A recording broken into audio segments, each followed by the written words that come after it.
Welcome. I'm Lynn Nygaard. I'm the director of the Center for Mind, Brain, and Culture. And so welcome to Inside the Lab with the CMBC. Um, Today we're talking with Kenneth Carter, Charles Howard Candler Professor of Psychology at Oxford College here at Emory University. And these conversations are intended to highlight the work of some of our prestigious colleagues around the Emory community. And so welcome. And I'd like to just start by asking you to briefly talk about your trajectory.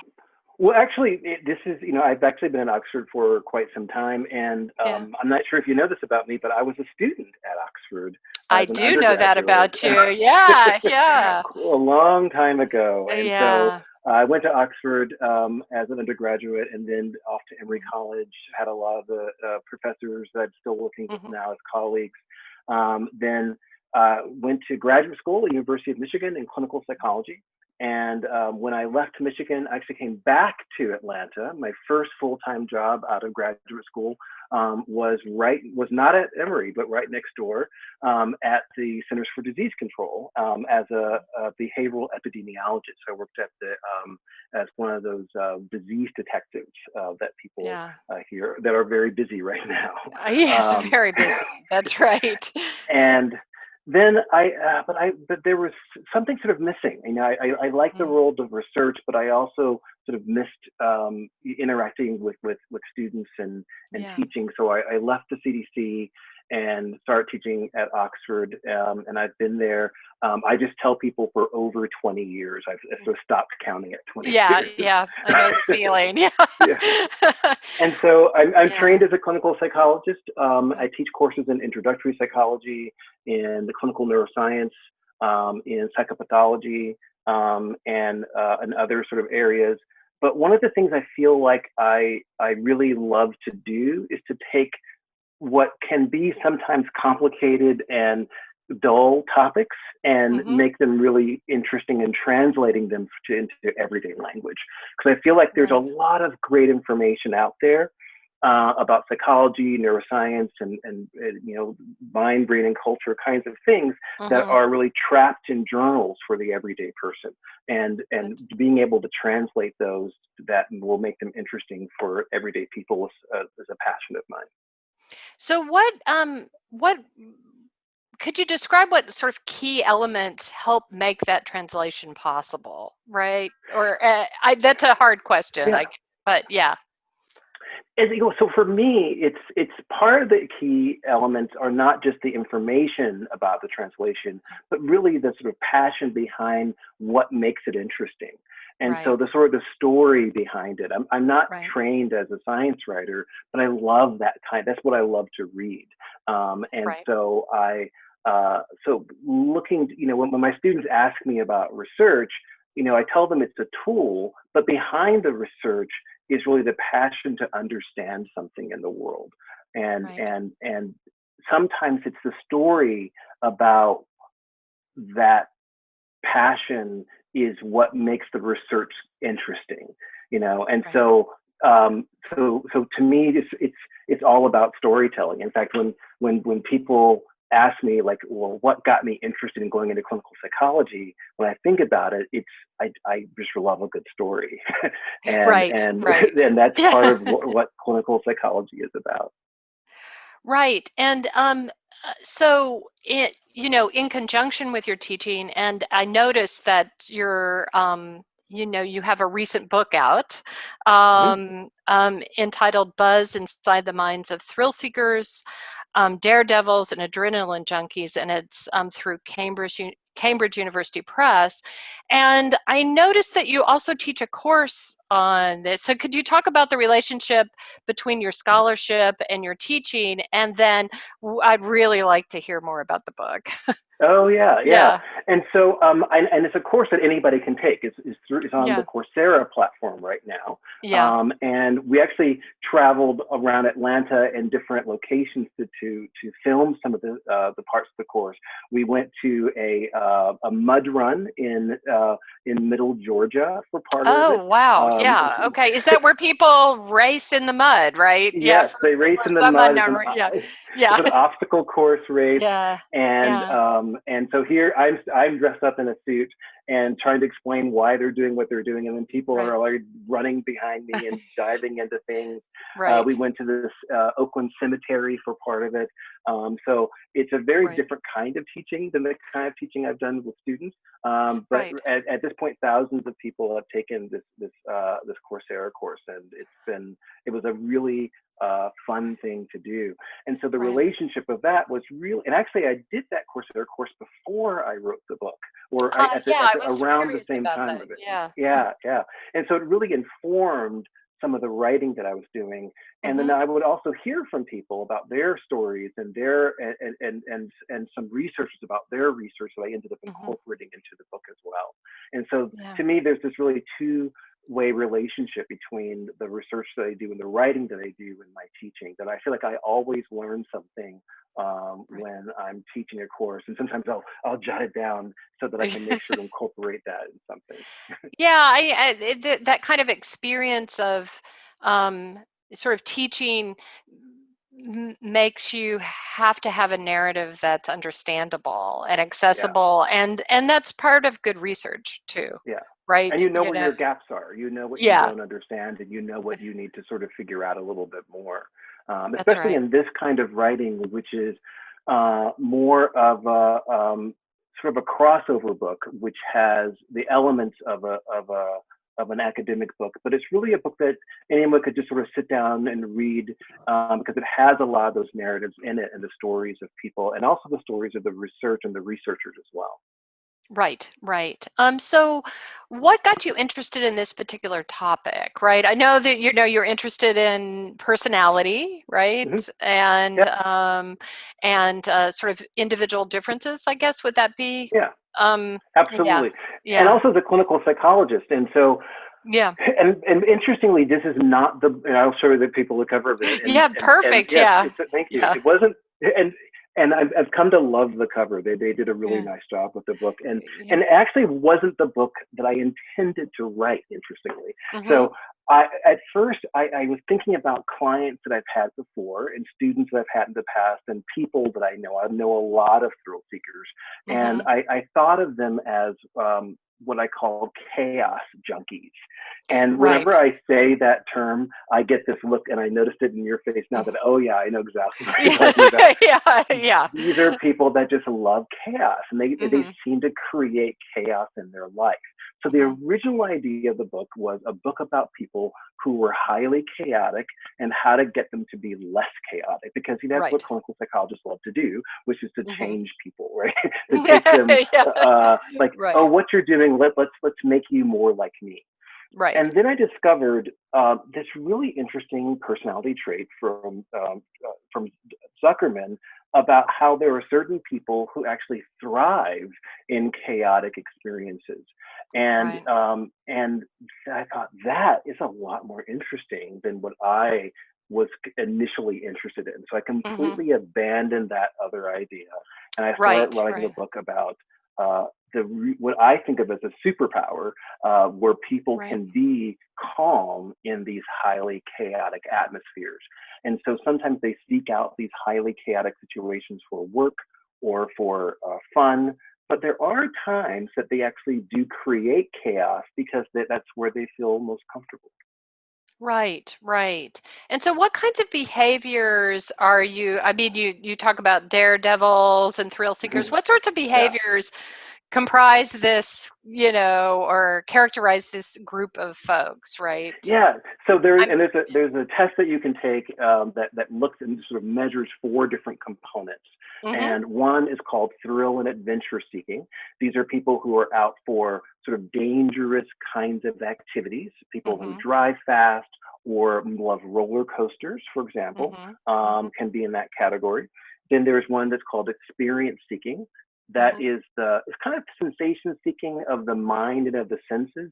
People that like mm-hmm. unusual foods or even unusual people or being in unusual cultures or something that's sort of different from their own.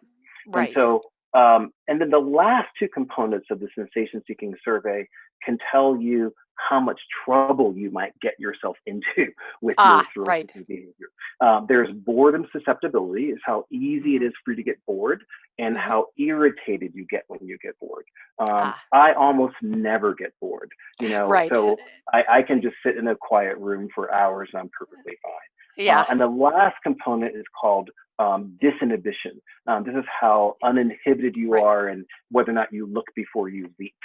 And so there are Right. some people that are in this category of thrill seekers who aren't sort of um, who aren't going to do things that are going to get themselves in trouble. They plan. I talked about a guy named Will Gadd. Mm-hmm. He was an ice climber, and he was the very first person to climb up um, Niagara Falls when it was frozen. And so Ah, it took him months to plan that. He's not right. an uninhibited person. Right. But there Right. are some people that can be uninhibited and they might get themselves into trouble with their thrill seeking behavior.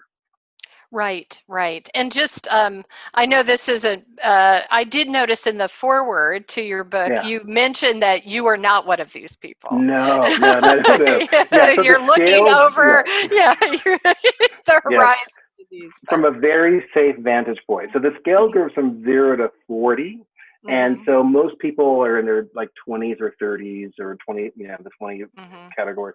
I scored an 8 out of 40 on this. Yeah, So I am there. I have not met many people that are as low as I am in the sensation seeking category. But the high sensation seekers are people that sort of fascinate me. yeah, That seek out these situations, and it's funny because you know right now a lot of them are having a lot of difficulty because they're in a right, situation where they can't necessarily do a lot of the thrill seeking behaviors that they want to do. right, In right. fact, I was having a conversation a couple of weeks ago with a guy who was getting ready to plan a sea kayaking journey where he was going to circumnavigate Iceland. Ah, okay. All right. That And sounds beautiful, but it a sounds little bit beautiful. dangerous, right?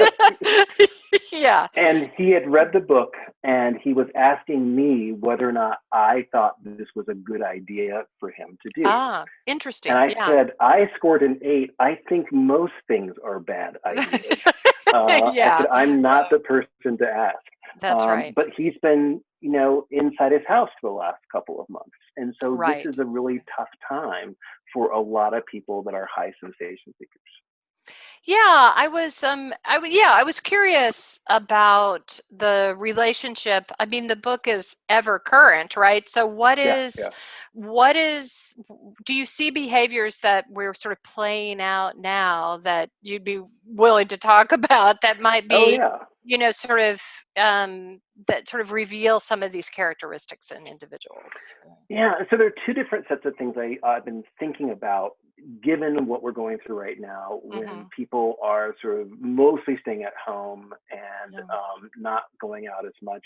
And one set of behaviors has to do with people that are in the situation where they're, healthcare workers or emergency workers Yeah. who are not staying home. Yeah. And we know that that high sensation seeking individuals are more highly represented in those groups. They seek out those kinds of jobs Oh, because it interesting. really Yeah. utilizes the things that Right. are part of their personality. And so, and the other piece is the individuals who are uh, not necessarily high sensation seekers, but those who have problems with boredom susceptibility and disinhibition, who Mm-hmm. have to be at home Right. and are asked not to necessarily do these kinds of things. And what Yeah. I say for those individuals is you can still do a lot of experience seeking things Yeah. even from your home. What Right. we're doing right now in terms of talking and learning Yeah. about, is part of that experience seeking. Yeah. Um, and so trying new foods or really unusual dishes, it's going to take more creativity. Right. But I think it's going to something that's going to be really important for people. Yeah, yeah. Of course, we can't know when this will all end Yep. and whether things will ever get back to normal in the way whatever normal is, right? Yeah. Yeah. But do you think that there'll be this burst of of sort of thrill-seeking behaviors when well, well, I think people for will be some people, be high wire walking and going over Niagara Falls in barrels and that sort of thing. well, and I know that there are some people that I follow on Instagram that are high sensation seekers Mhm. who are still traveling and who are Ah, still right, doing the things that they were doing before. Um, right. and I think that there are people like me who are low sensation seekers who are not, because I get asked this a lot, like, and what am I going to do as Right. what thrill seeking things would I try? And I always tell people, I don't have the kind of hardware to run that program. you know, Right. Yeah. because we know there are some Yeah. physiological differences between high and low sensation seekers Yeah. in terms of certain kinds of chemical neurotransmitters that and chemicals that they produce more of. Right. High sensation seekers tend to produce a lot less cortisol when they're in these stressful situations. And Ah. I produce tons of cortisol all the time. And Yes, that's so right. so Me that's too. the stress Yeah. hormones Yeah. that are going to get me Yeah. sort of revved up and ready to Yeah. protect myself. And so a lot of times high sensation seekers don't know that they are in a situation that could be perceived as dangerous. Their Right. body doesn't register that as dangerous. And Right. so I think that when things are over, they're going to be ready if they're not already out there doing those things. But there will Right. always be people like me who are low sensation seekers who are going to be, happy to just enjoy beautiful sunsets from the beach. That's right. That's right. Um, I just where do you think these differences come from? Mm, Is that yeah, I mean, are these sort of, I know there are different sort of there have been proposals that sort of babies are born disinhibited or yeah. inhibited, right? That there are these kinds of basic sort of traits. Is that your view, or do you think that obviously it's a mix, but Yeah, it's a mix. It's an interesting kind of mix. And I've done some yeah. research on that. They do, Yeah. Hmm. there's some ideas that there may be 40 or so percent of sensation seeking may be genetic, but there Ah. may be some environmental things that could influence it as well. When Mhm. they've asked high sensation seekers about their experience growing up, Mhm. they say that a lot of high sensation seekers say that they have parents that are more strict, but their parents it may have felt like their parents were Right. strict because they were Right. doing lots of high sensation seeking things. That's right. That's Um, right. and also for the larger, like if you're around a lot of chaos when you're younger, like larger families, Yeah. traveling, doing unusual things, you're also more likely to have that high sensation seeking. Right. We do know that there are certain kinds of experiences that can actually reduce that, some of those components. People that Mhm. say that they have lots of they went to church a lot or were religious or spiritual growing up tend to have lower levels of disinhibition, for example. Um, Right. Right. and all three of the four components change over time. And so as we get older, our levels of thrill and adventure seeking, experience seeking, and Right. disinhibition tend to decrease. Our boredom susceptibility tends to remain about the same. Oh, interesting. Interesting. Yeah, yeah. So we get more, not more cautious, but more comfortable being, Well, I, you yeah, know, part of it, I feel like there are two things that are going on. yeah. Some of the chemicals that are involved in sensation seeking decrease over time. Right. So Okay. levels of monoamine oxidase, for example, tend Hmm. to be related to sensation seeking. And they've done some interesting studies with bullfighters where they were Oh, measuring their interesting. yeah Yeah. Yeah. they were measuring their levels of MAO in Hmm. bullfighters versus non-bullfighters, and they found the Right. levels of MAO to be higher. And so our levels of MAO and testosterone tend to decrease as we I get see. older, and they're Right. related to sensation seeking. And there are some cultural things that are linked to this as well. So that there are people who have children, or people feel like they have more to lose as Right. they get older, and they don't Right. want to dive off of a bungee jump off of a bridge when they're in their 50s as much as they might have in their Right. 20s. Right. That rings true. Yes.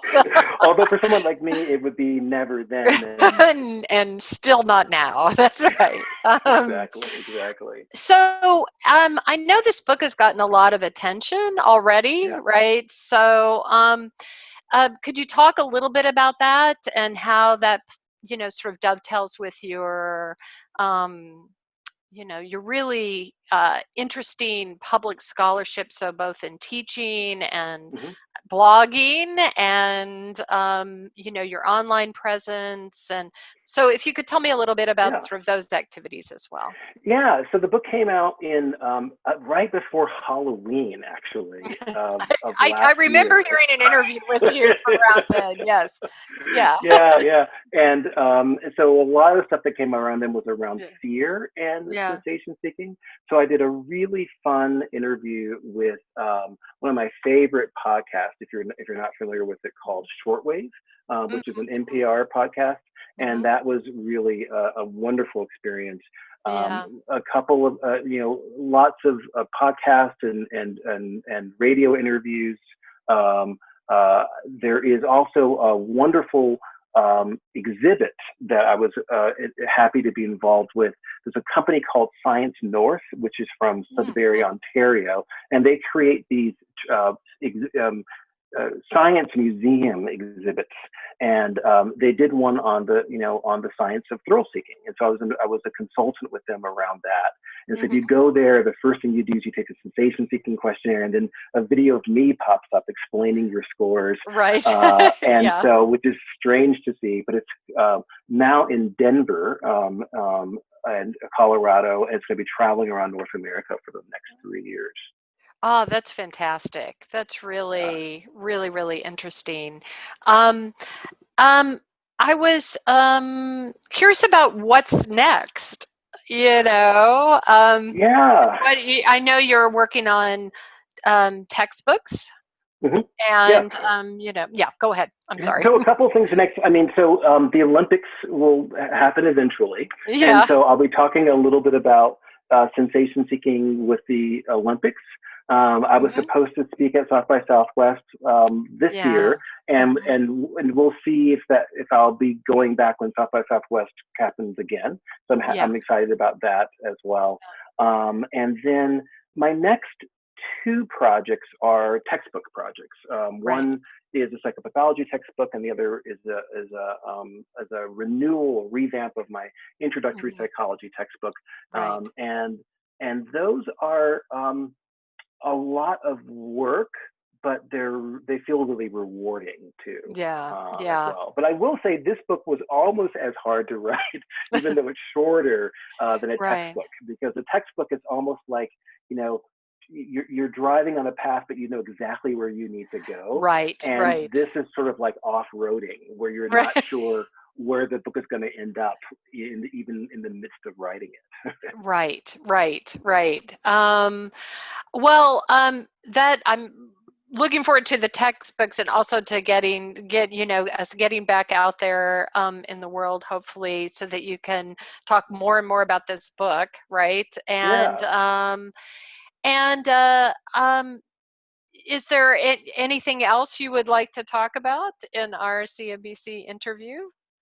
This has been a wonderful experience, and this is Yeah, one of those things that people think, oh, by the time you finish writing a book, you're so sick of the topic. And yeah, I'm this is one of those ideas that I think it's a fun book yeah, to read. It's a fun book to work on, and in fact, the more I talk about it, the more I enjoy talking about it. So I yeah. appreciate you reaching out to me Oh, to talk about this topic yeah, it's with so me. fascinating. And so thank you so much for taking time out. I know that you're working, working hard on your projects this summer. And thank you for joining us in Inside the Lab with the CNBC. And we also have other interviews, along as this one will be on our YouTube channel, which is called Emory CNBC. So thank you, Ken.